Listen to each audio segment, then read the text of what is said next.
Bismillahirrahmanirrahim. Elhamdülillah ve salatu ve selamu ala Resulillah. Hurmatlı atalar, apalar, ağa ejeyini kardeşler. Allah Teala'nın bardığısın, ibadatımızda kabul kılsın, ibadetlerimizde kabul kılsın. Şu yerden günahlarımızda juusun. Huday Teala'm dinden toluk düşünüp versin. Düşüngön nerseleri bizge faydalı olsun. Ana bu dinde düşünüp koyuş özünçö nerseken, ana faydalanışta özünçö nerseken de. Hurmatlı oğlanlar, bizden Kurbanlık olsa buna akırkı günde oturabız. Emi kanday ötkördü, jaşı oşunday eken de 14 gün kim kanday ötkördü, kebireler jönne beker ötkörüp koygon dere bolat bu jerge gelip niyetke jarasha bolat eken de innamal a'malu binniyat degen Peygamberimizden har bir hadis kitap жазылса, ошо başına ошо hadisler жазылат da innamal a'malu binniyat. Har bir musulman ukbagan musulman kalgan emes bir hadis bolat. Bardyk iş niyetke jarasha bolat. Anam biz şunu düşünçü meselekte hurmatlı oldu. Bayağı Arapça öğrendik, amanilerin düşünüp aldık dep hadislerde düşündük dep жүрüp biz biroq bunu jaşoo düşündürөт eкен ар бирибизге. Jaş ötkөн сайын düşünөt. Allah Taala niyetin kançalık bolsa oşonçoluk adam. Umraga kelgende dagı bir tugandar niyetimiz kançalık boldu, uşul jerde oşonçoluk ar kim ölüşünü alıp ketdi Kudayım.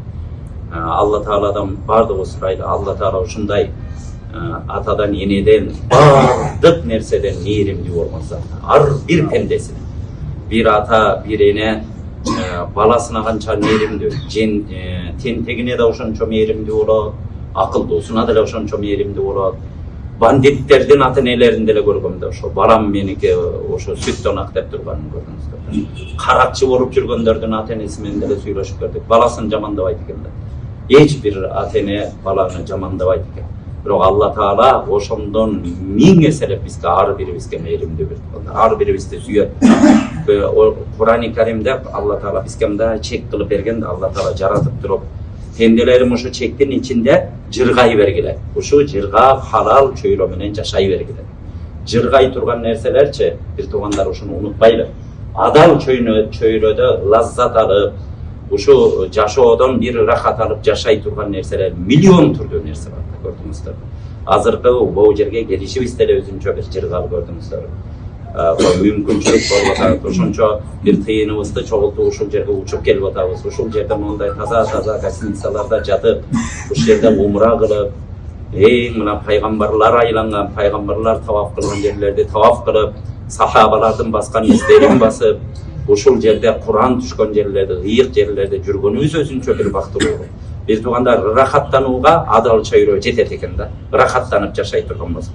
Бирок insan eken biz rahatты biz aram nersedен издей беребиз. Al aram nerse ошо бармак менен санаганда болот экен да. Aram nerse, arak içүү, kumar ойноп, киш өлтүрүү, калпайтуу, адамдарды алдоо, кумардан алар. Ошо мына болду, ошо түгөнүп калат менен бармак менен санасаңыз. Бирок biz рахат ала турган жерде ошо жерден издей берет экенбиз да. Адам ушундай экенбиз. Bir tuğandar ошончо жерге келдик. 14 күнүбүз көз ачып жумганчалык бүтүп калды. Биздин группа эртең жөнөп атабыз. Сиздердики да ошондой бүтүп калат. Азыр экинчи группа отурат. Ушул кандай бүтүп калган сыяктуу өмүр да ошондой бүтүп калат экен. Бунуга бул келгениңди числосун билесиң. Баланча числодо бир жерге келдим, баланчада кетем деп. Ошого жараша адам аракет кылат, жакындап күнү түгөнүп келатканда, күнү бүтүп келатканда adamlar deyip içine жүрөгүндө ошо жакшы ниет менен келген кой таваф кылайын да, умра кылайын да, бир дуа кылайын деп адам өзүн өзү даярдайт экен да. Кете турган числоңду, кете турган күнүңдү билесиң. Бирок өмүргө келет экенбиз bir туугандар. Кете турганын эч ким билбейт дүйнөдө. Wa ma tadri nafsun maza taksibu gada wa ma tadri nafsun bi ayyi ardin tamut. Adam balası deyt. Эртең эмне кыларын эч ким билбейт. Adam atabızdan günümüzge çeyin kança trilyondogon adamlar yaşagan bolsa birөө da bilgen emes ertеңки күнү. Azır da bilbeyt. Azır bir 8 milyardka jakın adam yaşayt eken eç kim bilbeyt. Arabızda bilgen barбы? Ertеңки күндү koy 5 minutda emne bolorун bilgen barбы? Eç kim bilbeybiz. Adam balası kaçerde ölüşün da bilbeyt. Kanday avalda kantip ölüşün da bilbeyt. Bir tuğandar ошон үчүн бардыгы yüzlü olsun. Ушул жерге келип кеткенибиz сыяктуу өмүрдөн да кетет экенбиз. Эми Кудайым Меккеден эмне алып кетебиз бир туугандар? Mekke'den жүрөгүбүз tola bir takıvalık menen keteli деп Кудай Тааладан сурайлы. Орозонун, умранын кабыл болуш белгилери бар экен, ажылыктын кабыл болуш белгилери бар экен туугандар. Бул кандай белгилер десе, эгер ажылыгын кабыл болгонун билген келсе, умра ибадаттарын кабыл болгонун билген келсе, ушул жерде канча миңдеген километр жерлерди учуп келип атабыз, канчалаган акча тыйын сарптап атабыз, убактыбыз кетип атат, келип туруп таваф кылып атабыз, ыйык жерлерде жүрүп атабыз, дуа кылып атабыз. Ошо адам динге болгон сүйүү берип коет дейт Кудай Таала. Көрдүңүз, намазды сүйүп, адам өзүн өзү контролдоп калат, адам өзүн өзү мүнөзүн оңдоп калат, адам динге болгон сүйүүсү артып калат. Бир туугандар, бул жерден негизги нерсе бардыгыбыз Алла Тааладан ошо умрам кабыл болсун деп, Алла Тааладан жакшы бир үмүт кылып кеткенде ошо такыбалык менен кетейин, ихлас менен кетейин, имандын таттуулугун билип кетейин деп пайгамбарыбыз саллаллаху алейхи ва саллям хадисте 3 нерсе кимде табылган болсо дейт, ал ошол адам имандын таттуулугун таптыр дейт.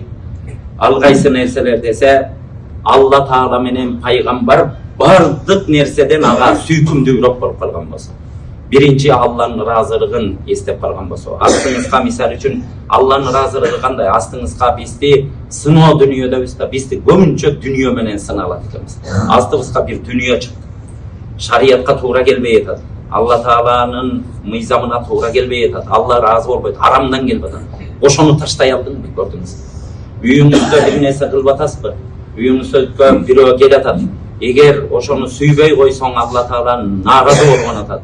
Жок деп туруп ошо өзүң настроениең жок болуп, өзүң көңүлүң чөгүп атса да, кой, үйгө келген конокту сүйөйүн деп туруп, бул сүйө турган болуп калсаң, Аллахтан коркуп сүйө турган болуп калсаң, мына сен ошол учур көрдүңүз, Алла Расулу бардык нерседен, Алла менен пайгамбар бардык нерседен сүйкүмдүү болуп калганы дейт, биринчиси. Экинчи нерсе, биз адамдарды жакшы көрөбүз, бири-бирибизди жакшы көргөн учурларда Алла үчүн жакшы көргөн болсоң, бирөөнүчү, жөн эле анын акчасы үчүн эмес, жөн эле бир бийлиги үчүн эмес, же болбосо кыйын адам болсо ушуга поддержка болот, кийин мен ушунун пайдасын көрөм эмес, бирөөнү сүйдүкпү, бирөө үчүн кызмат кылып атабы, Алла үчүн сүйүп калган болсо. Үчүнчү нерсе, биз кафырлыкка кайтуу, мисал үчүн бир адам келди, мусулман болду, бирок кафырлыкка кайра, эски адатына, кафырлык адатка, кафырлыкка кайтууну ушунчалык жаман көрсө дейт. Бир тозокко ыргытылганда мынтип от күйүп атса, отко монтип сени таштап ийгенде кандай коркосуң, ошону кандай жаман көрөсүң? Так ошондой кафырлыкка кайтып кетүүнү ошондой жаман көрүп калганда, адам баласы эмнени, имандын таттуулугун ошондо татат дейт. Урматтуу бир туугандар, бул дүнүйө ушундай экен. Алла Таала дүнүйөнү сүйгөнүнө да берет экен. Пайгамбарыбыздын хадисинде сүйгөн адамга да дүнүйө берип коет экен, сүйбөгөнү деле берип коет экен, кафырга деле берип коет, мусулманга деле берип коет, кээ бир такыбага дүнүйө бербей да коет, өмүр бою кембагал болгондор бар. Ушунчалык такыбалар. Бирок динди сүйгөн адамына берет деген Алла субханалла. Бул жерлерге келип атабызбы, бир туугандар? Бизди ушу нерсени ниет кылып жашайлы. Бизди Алла сүйсүн деп жашайлычы. Багы адам сүйсүн эмес, бизди Алла сүйсүн деп. Биз канчалык аракет кылабыз? Бир адамга начальникке жагып калыш үчүн канча аракет кылабыз? Президентке жагып калайын деп канча аракет кылабыз, туурабы? Бир өлкөнүн падышасы сага жакшы мүнөз менен карап коюңуз, ошо канча күн уктабай жүрөсүң, ошо нерсени канча жыл айтып жүрөсүң. Ошенткен мени падыша келип деп. Эми ааламдардын падышасы, ошо падышалардын падышасы, бардык падышаларды жараткан, ааламды жараткан Алла Тааланын сүйүүсүн эгер чындап бул жерге келип, ошо ибадатыбыз, умра кылып аткан болсок, бир туугандар, мени Алла сүйсүн. Алла сүйсө, эң чоң жеңишке ошондо жеттиң. Kullu nafsin za'iqatul maut wa innama tuwaffawna ujurakum yawmal qiyamah. Faman zuhziha 'anil nar wa udkhilal jannata faqad faz. Bardык жан ээси өлүм даамын татат дейт. Бир күнү өлүм шербетин ичпеген киши жок экен. Бардык өлөт экен, көрдүңүз да. Бирок Алланын астына wa innama tuwaffawna ujurakum yawmal qiyamah. Кыямат күнү барганда ким жакшы барса сыйлыгын алат, кимде ким бул дүнүйөдө күнөөкөр балган болсо, ал жазасын алат. Бул турулган нерсе, Алла Тааланын мыйзамы. Faman zuhziha 'anil nar wa udkhilal jannata faqad faz. Эми ким ийгиликке жетет дейт. Бул дүйнөдө ийгиликке кээ бир студент университетти бүтсө мен ийгиликке жеттим дейт. Кээ бирөө жумушка орносо мен ийгиликке жеттим дейт. Бизнесмен соодасында пайда тапса ийгиликке жеттим дейт. Жашоодо ата-эне балдарын жакшы өстүрүп, бардыгын үйлөнтүп, жайлантып ордунгондо мына ийгиликке жет. Булар да ийгиликтер. Булар адамдын акылыгында ийгиликтер, урматтуу туугандар. А бирок Алла Тааланын астында ийгилик кайсы дегенде, Алла Тааланын астында ийгилик фаман зухзиха анин нар ва удхилал жанната факад фаз. Бир пендеси жакшы иштерди кылып барат, ошо жакшы иштери тозоктон тозот аны коргойт. Коргоп туруп, ошо бейишке киришине жакшы иштери себеп болгон болсо, мына ошо ийгиликке жетти, мына ошол адам жеңишке жетти дейт Алла Таала. Алла Тааланын жеңиши ошол экен, урматтуу туугандар. А бирок Алла субханала таала бизди сүйөбү? Ошол жерден сүйүүсүн алып кетебизби? Алла Тааланын ыраазылыгын ошол жерге алып кетебизби деген нерсени көбүрөөк ойлонот. Эми Алла Тааланын өзүнүн пенделерин сүйгөн белгилери болот экен. Ошо белгилери кайсылар десе, биринчи белгиси аны дүйнөгө матырылып калгандан сактайт. Урматтуу бир тууган, дүйнөгө матырылып кал десе эле дүйнөнү таштай бербе, таштап сал, үй бүлөңдү бакпай кой, көчөдө дербиш болуп кет деген нерсе эмес. Ар бирибиз үй бүлөнү багыш керек. Мусулман баласы күчтүү болсун дейт. Имандан дагы, мал дүнүйөдөн дагы, адамдын күчтөн дагы, билимден дагы күчтүү болгон мусулман күчсүз мусулманга караганда Алла Таалага жакыныраак. Бирок бир туугандар, дүйнөгө бирот эле матырылып кетүү деген нерсе бар да. Алла Таала ошого матырылбайт дейт. Дүйнө үчүн көзүбүз менен көрдүк да Кыргызстанда. Бир аз банкрот болуп, ушундай малынан ажырап, же болбосо ошо акчасынан ажырагандар өз жанын кыйып койгонго да барды да. Адамдарды көрүп атпайбызбы дүйнөдө? Жинди болуп кеткенге барып атат, башкага барып атат. Урматтуу бир тууган, басса турса дүйнө жөнүндө сүйлөйт. Илгери бир алым зат, Олия зат айткан экен. Жүрөк бул деңиз деген экен. Тил деңиздин үстүндө жүргөн кайык сыяктуу. Деңизден эмне чачырасачы, эмне деңизден өйдөгө чачыраса, кайыкка ошо эме кайыктан ошо чыгат деген экен. Деңизден чачырган эмес. Урматтуу бир туугандар, ошон үчүн жүрөгүбүздү дүйнөгө толтуруп алсакчы, дайыма дүйнө жөнүндө сүйлөйт экенбиз. Дүйнө жөнүндө сүйлөгөн адам көп, урматтуу бир тууган. Бардык учурунда үйлөрүбүздө отуралы, баскан турганда, көз ачып жумган учурдагы дайыма Алланын астына барабыз. Намазым менен болоюн, ушул арам экен, адал экен деген нерселерди урматтуу бир туугандар жашообузга ниет кылып кетели. Азыр ушул жерден ниет кылсакчы, Алла Таала ошо ниетке да жеткирет, көрдүңүздөр. Кудайым, ушул жерден кой дүйнөнү мен эң чоң максатым кылбаймын. Дүйнөнү ошо чоң максатка жете турган курал кыламын дейт. Биздин эң чоң максатыбыз Алланын ыраазылыгы, бир туугандар. А дүйнө ошого курал болуп берсин. Дүйнөбүздү садака кылалы, адамдарды ошо менен сүйүнтөлү, ата-энебизди багалы, адамдардын ыраазылыгын алалы, андан зекетибизди берели, башка кылалы, адамдардын бир муктаждыктарын бүтүрөлү, дүйнөнү эң чоң максатыбызга ортомчу кылып үйрөнөлү. Биринчи ошо дүйнөгө салбайт дейт. Пайгамбарыбыз саллаллаху алейхи ва саллям өзүнүн момун кулун Алла Таала дүйнөдөн сактайт деген экен. Кандай эле адамдар, бир ооруп аткан адамды, мисалы үчүн сахарный диабет дейли. Адам көп тамак жегенге болбойт. Азыр ушундай заман болуп калды, билесиңер, диета деп эле калды адамдар. Көрдүңүздөр да. Диетага эмне үчүн отургузуп атабыз? Адамдарды эмне үчүн өзүбүз диета кармап атабыз? Ооруларыбыз көбөйүп кетпесин деп кармап атабыз, туурабы? Же болбосо адал тамакты эле атаңа жедирбей, апаңа жедирбей, оорусу көбөйүп кетет деп коркуп ошону тыйганыңардай Алла Таала силерди дүйнөдөн ошондой коркойт дейт. Дүйнөнү кичине силерден кызып койгон болсо, Алла Таала сүйгөн үчүн мени кызып атат.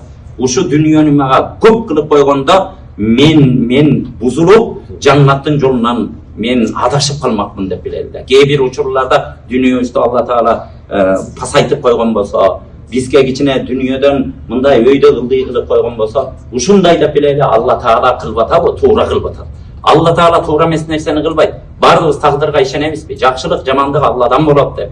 Ошон үчүн алымдар айтат, жаныңда эң жакын адамдан да ажырап атсаң, Алла кылып атат, анда жанын алып атат. Пайгамбардын жанын алган бул дүйнөдө. Бул дүйнөдө тирөөч болуп эч ким калган эмес, көрдүңүздөр да. Пайгамбар кеткен бул дүйнөдөн. Мен деген пайгамбарлар дүйнөдөн кеткен. Карасаңыз, жаныңдан ажырап атканда дагы, ушундай эң жакын адамыңдан ажырап атканда да Алла кылды. Allah üçün келгенбиz, жандагы Allah алып атабы. Ушундай жүрөгүңдө ушундай кабыл кыл дейт. Allah кылып атабы, туура кылып атат депчи. Кандай нерсе келип атса да Allah кылып атабы, туура кылып атат. Мунун артында бир хайырлар, мунун артында бир жакшылыктар бар деп билет. Ошон үчүн урматтуу бир туугандар, биринчи Allah Taala'nын сүйүүсүнүн белгиси бул дүнүйөдөн адамды дүнүйөгө матурулуудан сактайт экен. Баскан турган сайын дүнүйө менен эсептешип, адамдарды жакшы көрсө да дүнүйө менен эсептешип, адамдардан алыстаса да дүнүйө менен эсептешип, ошентип калуудан Allah Taala сактайт деген. Бул нерселерди дайыма жүрөгүбүзгө түйүп жүрөлү. Экинчи нерсе, Allah Taala'нын дагы сүйүүлөрүнөн болгон нерсе, адамды дайыма диндар кылат деген. Кудай Таала динди сүйүүчү кылып койгон. Урматтуу биз туугандар, бул жерлерге канча процент болсо дагы динге болгон бир сүйүүбүз болгон үчүн ушу жерлерге барып келейинчи, башка курортторго барбайын. Мына бул жерде апабыз баягы айтты. Башка жерге эмесем ушу ыйык жерге барып келейинчи деп 80ге чыккан апаларыбыз айтып атат. Биз туугандар, жүрөгүбүзгө Кудайга шүгүр дейли. Жүрөгүбүздө ыйман болгон үчүн ушул жерде ва май юаззим шаайраллах фа иннаха мин тaqвал кулуб. Allah Taala'nын ыйык кылып койгон нерселерин сыйлап жүрөктөн урмат кылуу бул жүрөктүн такыбалыгынан дейт Куранда. Урматтуу бир туугандар, жүрөгүбүздө бир аз болсо да такыбалык, ушул жерге урмат сый болгон үчүн ушул жерге келип атабыз. Кудай Таала адамдарды экинчи Allah Taala сүйгөндүгүнүн белгиси бул адамдарды диндар кылып, динчил кылып коёт. Бул динде бир эле жерде туруу эмес бир туугандар. Күндө бирден кадам артып динге жакында кыла дейт. Пайгамбарыбыз саллаллаху алейхи ва саллям жана мен хадисте айткандай, Allah Taala дүнүйөнү сүйгөнүнө да берет, сүйбөгөнүнө да берет. А динди Allah Taala сүйгөнүнө берет дейт. Үчүнчү дагы белгиси, динге болгон түшүнүктү Кудай Таала арттырып коёт деген. Динди баары эле билет. Урматтуу бир тууган, Кыргызстанга барсаңчы, сен мусулман эмессиң деп койчу, сен менен кармашып өлүп калсың, көрдүңүздөр да. Бирөөсү арак ичип жүрөт көчөдө. Динден түшүнүк, динди билген башка, ал түшүнүк башка. Ошон үчүн Allah Taala'дан алымдарыбыз, Кудайым динге болгон түшүнүгүмдү бер. Адам түшүнгөн сайын Allah Taala'нын кандай улуу зат экенин, пайгамбардын канчалык пайгамбар экенин, Меккенин эмне экенин, Курандын кандай улуу экенин, азал жолдун каяка алып баратканын, арам жолго каяка алып баратканын түшүнүү, бул Allah Taala'нын болгон сүйүүсү дейт урматтуу туугандар. Бардыгыбыз түшүнгөнгө аракет кылалы. Акылыбыз менен, жүрөгүбүз менен түшүнөлү. Илгери урматтуу бир туугандар, бир сахаба ушундай Рум падышасынын колуна түшүп калат. Түшүп калганда жанында канча бир сахабалар. Анан сахабалар ушун үчүн асхаби каннужум би аййихим иқтадайтум. Пайгамбарыбыз саллаллаху алейхи ва саллям менин сахабаларым деген. Пайгамбардан тарбия алган, пайгамбардын жанында ушундай тарбияланган инсандар такыр башка болгон. Менин сахабаларым жылдыздарга окшошу деген, деген. Кимисин туурап жашасаң да туура жолду табасың деген. Ошентип аларга гарантия берген. Булар жылдыздар деп гарантия берген инсандар. Азыр звездалар деп чыгып атпайбы? Звезда деп көчөдө бир звезданы көрүп калсаңыз, улам сүрөткө түшүп, аэропортто бастырбай, чыныгы звездалар бул пайгамбарыбыздын сахабалары болгон. Адамдарды түбөлүк бактылуулукка чакырган инсандар болгон. Пайгамбардын айткандай кылган. Ошол сахабалар ушундай пленге түшөт. Пленге түшкөндө анан баягы падыша өзү ошо христиан дининде болот дагы. Кел дагы сен Мухаммадты чаңгын. Христиан болсаң азаптабайм. Жок деген. Жок, менин жанымды алсаң да кылбайм. Деп туруп сага жарым байлыгымды берем. Жарым байлыгым эмес, бүт байлыгын берсең да Мухаммадтын динине мен чыкпайм. Деп анан сабатса такыр кыйноого мүмкүн болбой койгондо сахабалардын башында ошо киши барат. Анан алып келгиле деп туруп, казандарды алып келип, ичине майларды кайнатып, борсок бышыргандай, адамдарды ушинтип көз алдында казан кыргыттырып, анан казандын жанына келген кезде ушинтип ыйлап ийгенде эми коркту дейт да, жанындагылар. Багы ошончо кыйноого коркпой аткан, бир гана диндеп аткан, эми коркту. Ушу дегенде анан падыша чакырып туруп, эмне үчүн ыйладың деген, эми христиан болосуңбу дегенде, жок дейт да. Эмне үчүн ыйлап атасың дегенде, мен азыр казанды көрдүм, менин бир эле жаным бар. Азыр мен казанга ыргытырам деп шып деп туруп жаным чыгып кетет. Ошо бир жаным болгонуна ыйлап атам. Менин динимде канча түк болсо ошончо жаным болсо, ар бири ошо Алланын жолунда ошончолук кыйналып туруп өлсө деп ошого ыйлап атам деген. Ошол учурда азат кылган. Көрдүңүздөрбү?